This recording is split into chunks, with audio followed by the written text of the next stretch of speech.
दुनिया भर के ईसाई धर्मावलंबी आज गुड फ्राइडे मना रहे हैं और याद कर रहे हैं जीसस क्राइस्ट के उस बलिदान को जो बाइबल के अनुसार उन्होंने लोगों के पापों के लिए खुद के प्राणों की आहुति देकर दिया था।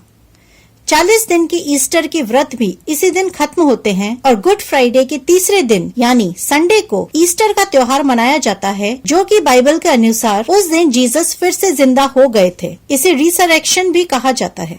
इस घटना के बाद जीसस को लोग मानने लगे और यहीं से शुरू हुआ क्रिश्चियनिटी के विस्तार और प्रसार का युग। इसमें जीसस की महत्वता और महानता तो हमें माननी ही पड़ेगी, साथ ही जीसस के उस बलिदान के प्रति कृतज्ञ होने वाले उनके फॉलोअर्स को भी उसी महान नजरिए से देखा जाना चाहिए, क्योंकि दुनिया में समाजशास्त्र का एक नियम है कि कोई भी कितना भी महान कार्य क्यों न कर ले, अगर समाज या समाज का कोई भाग उसे एंडोर्स नहीं करता है तो उस महान कार्य को आने वाली पीढ़ियां याद भी नहीं रखती हैं। उनका गुणगान तो बहुत दूर की बात है। यह बात हम इसलिए कह रहे हैं कि जीसस क्राइस्ट को जितनी यातनाएं दी गई थी, अगर उसकी तुलना भारत में सिख गुरुओं और अनेक हिंदू राजाओं से की जाए तो हम पाएंगे कि इन लोगों का बलिदान उनसे 1000 गुना अधिक है। धन्य है यूरोप और पश्चिम के लोग और धिक्कार है इन मतलबी और मौका परस्त भारतीयों पर, जिन्होंने उन सब महान लोगों को भुला दिया, जिन्होंने इसी धरती माँ और इसी सनातन धर्म के लिए अपनी बोटी बोटी कटवा दी थी मगर इस्लाम कबूल नहीं किया। बात राजा दाहिर से शुरू होती है, जिन्होंने पैगंबर मोहम्मद के परिवार वालों की उनके खून के प्यासे उनके ही अरब लोगों से रक्षा की थी। पर कुछ ही वर्षों बाद मीर कासिम ने दाहिर के साम्राज्य, जो आज का अफगानिस्तान है, पर हमला किया और बेरहमी से उन्हें मार दिया। आपको क्या लगता है कि महमूद गजनवी गजनी से गुजरात तक आया और सोमनाथ मंदिर को ध्वस्त करके अपने साथ सिर्फ सोना चांदी ले गया था? अगर आप ऐसा सोचते हैं तो यह आपकी गलतफहमी है और इससे पता चलता है कि आपकी शिक्षा ही गलत है। दरअसल गजनवी ने सोमनाथ तक पहुंचने में हजारों हिंदुओं का कत्ल किया था और उसी पवित्र मंदिर को भी पुजारियों, पंडों और धर्मावलंबियों के खून से धोया गया था। वापस जाते समय वह अपने साथ सोना चांदी, हीरे जवाहरात के साथ साथ यहाँ की सैकड़ों युवतियों को भी ले गया था, जिन्हें लूट के माल के साथ अपने लोगों में बांट लिया था। मोहम्मद गौरी और पृथ्वीराज चौहान की कहानी तो सबको मालूम है कि कैसे मोइनुद्दीन चिश्ती के बुलावे और मदद पर गौरी ने चौहान पर हमला किया और 16 बार चौहान के हाथों हारने पर जिंदा वापस चला जाता था, क्योंकि राजपूतों का यह कायदा था कि पीठ पर या भागते हुए पर वह कभी वार नहीं करते थे।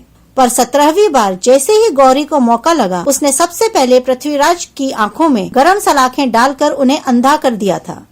इसी दौरान महारानी संयोगिता पर भी उसी स्थान पर अत्याचार हुआ जहां पर आज अजमेर वाली दरगाह है और पूरे देश से हिंदू माथा टेकने वहां जाते हैं। वहीं पर राजकुमारी बेला को भी पकड़ लिया गया और उसे गौरी अपने साथ ले गया था। मोइनुद्दीन चिश्ती को उसी स्थान पर किसने मारा और क्यों मुस्लिम ऐसा कहते हैं कि चिश्ती ने इस्लाम की राह में अपनी कुर्बानी दी थी, इस पर पिछले कुछ वर्षों में काफी कुछ कहा जा चुका है। सब कुछ ऑनलाइन उपलब्ध है, इसलिए इस शो में हम उस पर ज्यादा प्रकाश भी नहीं डाल रहे हैं। राजा हेमू अपने साथियों द्वारा धोखे के कारण अकबर से हार गया और उस अकबर को, जिसे हमारे वामपंथी इतिहासकारों ने महान बताया है, हाथ पैर बंधे हेमू को भरे दरबार में बेरहमी से मार दिया। हेमू को अकबर ने तड़पा तड़पा कर मारा था। उस समय उसकी उम्र सिर्फ 14 वर्ष थी और उसका उद्देश्य था गाजी की उपाधि हासिल करना। गाजी क्या होता है, इस पर आप लोग स्वयं गूगल सर्च कर लीजिए, क्योंकि काफिर को मारने वाली परिभाषा अगर हम बताएंगे तो काफी समय इसमें भी लग जाएगा। अब तक हमने जिस क्रूरता की बात की है वह सब फीकी पड़ जाएगी जब हम सिख गुरुओं को दी गई यातनाओं के बारे में सुनेंगे। शुरुआत करते हैं हम 5वें गुरु अर्जुन देव से, जिन्हें मुगल बादशाह जहांगीर ने स्वयं तड़पा तड़पा कर मारा था। 1606 ईस्वी में उन्हें गिरफ्तार कर लिया गया और उनको 5 दिन तक इस कदर की यातनाएं दी गईं कि पढ़ने और सुनने वालों की रूह तक कांप जाए। उन्हें तांबे के बर्तन में बैठाकर उसमें खौलता हुआ पानी डाला गया था। पूरे शरीर पर फफोले पड़ गए थे, पर गुरु के चेहरे पर शिकन नहीं आई थी। इस पर लाल गरम रेत उनके सिर पर से डाली गई और बाकी शरीर खौलते पानी में ही रहने दिया। उन्हें गरम तवे पर बैठाया गया और आग उसके नीचे से तेज की गई। गुरुजी का बहुत बुरा हाल हो चुका था, पर इसके बाद भी उन्होंने ना तो इस्लाम स्वीकार किया, ना ही जहांगीर के सामने सर झुकाया। 5वें दिन गुरुजी ने कहा कि उन्हें रावी नदी में स्नान करना है, जिस पर जहांगीर ने इसलिए हाँ कर दी थी क्योंकि उसे लगा कि जले हुए शरीर के नदी के पानी में जाने पर और कष्ट होगा। सनातन का वह महान रक्षक नदी में गया और प्रभु के चरणों में ही वहीं पर अपने प्राण न्यौछावर कर दिए।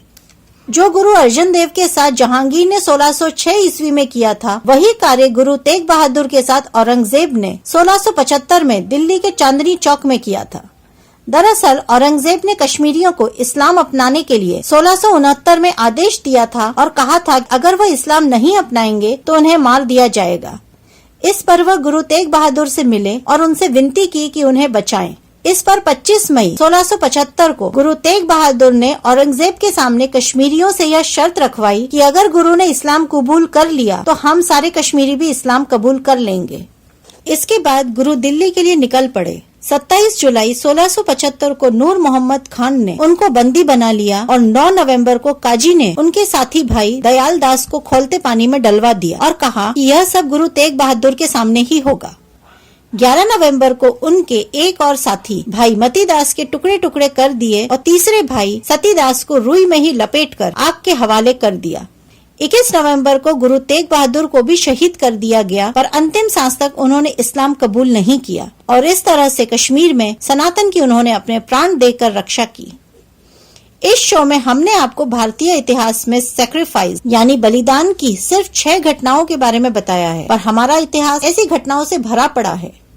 हमारा उद्देश्य जीसस के महत्व को कम करना नहीं है, पर हम यहाँ के लोगों को यह बताना चाहते हैं कि जीसस से कई गुना यातनाएं हमारे महापुरुषों ने सिर्फ धर्म की रक्षा के लिए सही हैं। सीखो ईसाइयों से कि वे जीसस के लिए अपना सब कुछ लुटा सकते हैं और एक आप हैं कि इस शो को भी पूरा देखने में आपको कष्ट होगा। सब कुछ न्यौछावर करना और उन महापुरुषों का कृतज्ञ होना तो बहुत दूर की बात है। तो साथियों, सनातन धर्म की रक्षा के लिए निरंतर प्रयासरत चैनल सनातन फाइल्स को सब्सक्राइब करें और इसे ज्यादा से ज्यादा शेयर करें और हिंदुत्व की रक्षा में अपना योगदान दें। जय भारत।